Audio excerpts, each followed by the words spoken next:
Hi, my name is Ethan and I'm a photographer and a videographer. I specialize in filming high-end property videos and today I am honored to be invited by Canon and George's camera to review two new cameras. One being the PowerShot V1 and the other one is the EOS R50 V. Okay, a little bit about myself. I shoot mostly on Canon cinema lines. I use the C400 to shoot lots of my documentaries, interviews and high-end properties. I also use C70 for almost every shoot. R5 II, sometimes I use the video function as well. So coming from that background, I'm always looking for something that's really compact and portable, but still packed with the professional features I can integrate into my workflow. So I'm super excited to try these two out today and see if there's a spot for them in my kit. So we're looking at the PowerShot V1 here, and this one is focused more on content creators, bloggers that wants to go light. The other one being the R50 V is a more professional setup, and it's packed with more professional features like the C-Log 3. So first impression on the PowerShot V1, this is super compact. It's got this classic Canon ergonomic, which is really nicely to hold. A zoom lens 16-50 on a 1.4-inch sensor, which in my scenario I used when I go out for vloggings or daily recording of my lifestyle. This is very useful. So it's packed with Canon C-Log 3, which gives me really great flexibility in post-production. I can edit it into similar colors with my other cameras. So I'm here with the Canon new PowerShot V1 and doing a review. We're on top of Chetsul Concourse with the camera crews from George's. I can see you from the back. I'm super happy to see there's a fan built in this tiny camera.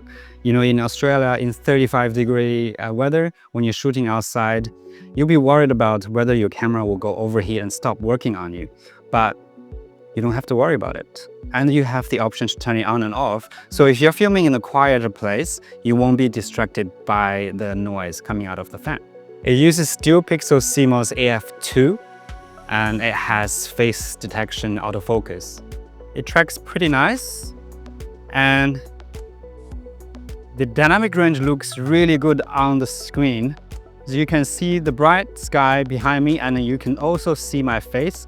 I'm right now completely in the shade. So when I'm outside filming vlogs and models or even filming myself, I won't have to worry about losing focus on me.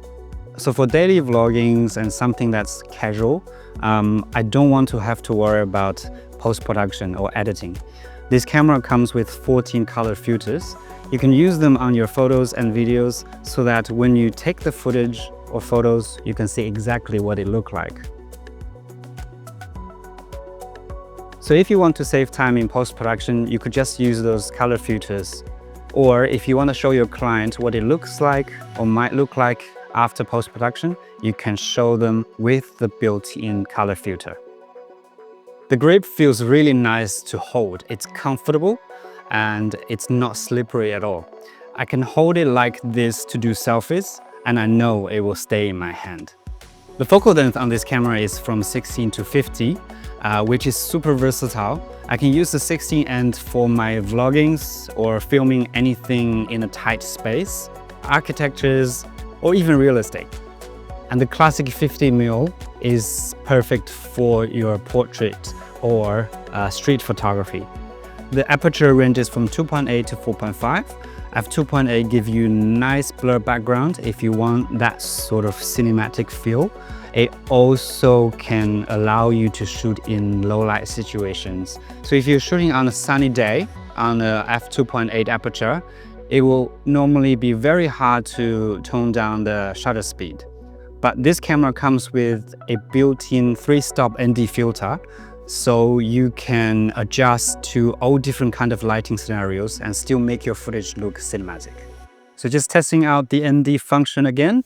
I have the camera now on f2.8 and this is midday with the with the bright sun on top of me. My shutter speed now is at 1/200, and my ISO is on 800. I'm shooting C-Log 3. And now you can see my background is blurred out and I'm in focus. And this is exactly what you want with the ND filter.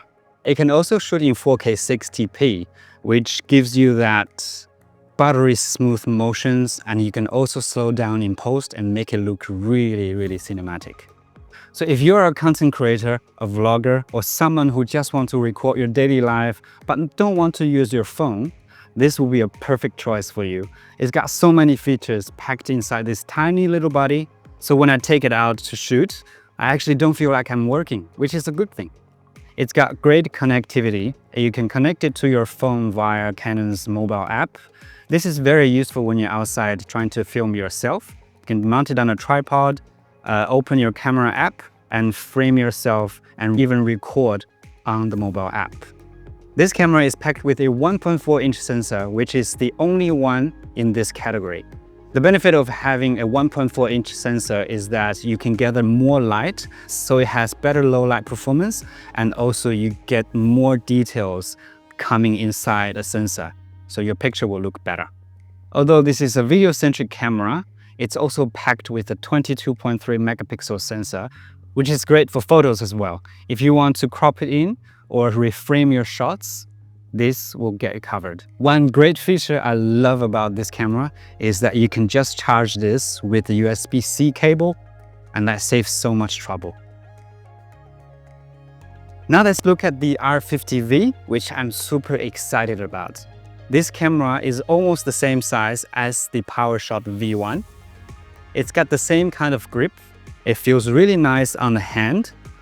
It has an interchangeable lens system, which you can use all the RF lenses you want. Right now, Canon has a very big range of RF lenses that you can choose from. The RFS and RF system all works perfectly on this camera. I can see myself using this camera for most of my behind the scenes to replace my phone. And I also think this camera is ready for some of my professional job as well. This camera comes with two mounting options, one on the bottom and one on the side. They're both 3/4-inch mounts, so you can both shoot vertically and horizontally. So the R50 V is a more video-focused camera. It's got a 24.2 megapixel APS-C sensor, and the lens is also interchangeable. It has lots of buttons. It got a record button on the top and another record button on the front. It also has these zoom dials, which you can program into different speed to make that zoom effect buttery smooth. It makes it very easy to shoot and very efficient and quick. The R50 V shares some key features from the cinema line, but it is as easy to use as any other Canon camera. This comes with a Digic X processor, which is the exact same processor that you can get from the incredible R5 Mark II. I really love the rich color tone with the YCC 42210-bit in the XFHEVCS and XFAVCS codec. You can also find that in the Canon C400, which is the camera that I use every day. All right, let's dive into some of the shooting mode here. On top of the camera, you see these shooting dials. If I want to switch to slow and fast motion, I can just quickly switch the dial and get that buttery smooth slow motion ready. In addition to slow motion, I can also shoot in time-lapse or sped up footage. With the 14 color filters, as well as the slow and fast mode, you can make cinematic films as easy as a click of a button. To aid with menu exposure in videos, you have zebra and false color, which I use almost every day with my cinema line cameras. It's super helpful when you're in situations that you want to make sure your highlights are properly exposed, or in situations where the lighting is just so hard. It feels super lightweight in my hand. It's about the same weight as the PowerShot V1. It features magnesium alloy body, which is both comfortable and durable. This is the kit lens that comes with the camera. It features a 14 to 30 millimeter focal length at 4 to 6.3 IS-STM PZ.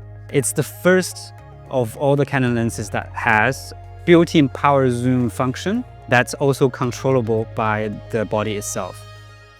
In addition to its normal mount, it also comes with a vertical mount, which you can mount it on your gimbal, your tripod, or your handheld grip.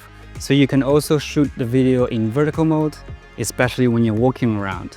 The autofocus feature in this camera is amazing. It uses the same processor as the R50 II, and I've used the R50 II. It tracks faces perfectly and almost never loses the focus. In addition to face tracking, it can track planes and trains and even horses. 24.2 megapixel. The picture mode is amazing in this camera. The ISO ranges from 100 to 32,000, which is super great for low light situations. And it can shoot burst mode of up to 15 pictures per second, which is super helpful if you're shooting fast moving objects and never miss a shot. So this super compact camera comes packed with a lot of features that's in the cinema professional lines, which is really great for behind the scenes or any content that you want to also use inside your professional workflow. With all the incredible features, especially the interchangeable lens, I can definitely see myself using it almost all the time. So both of these cameras are made for content creators. If you want to go super compact and don't want to worry about changing lenses, then the PowerShot V1 is the best camera for you. But if you want that extra creative control, the R50 V is your camera. It comes with a lot of professional features that you can only find in the cinema line, and it also shoots incredible photos. Which camera is for you? If you like what you saw today and would like to find out more information about these two cameras, please visit our website or check our blogs. I would also like to thank George's Camera and Canon for asking me to review these two cameras. I'll see you next time.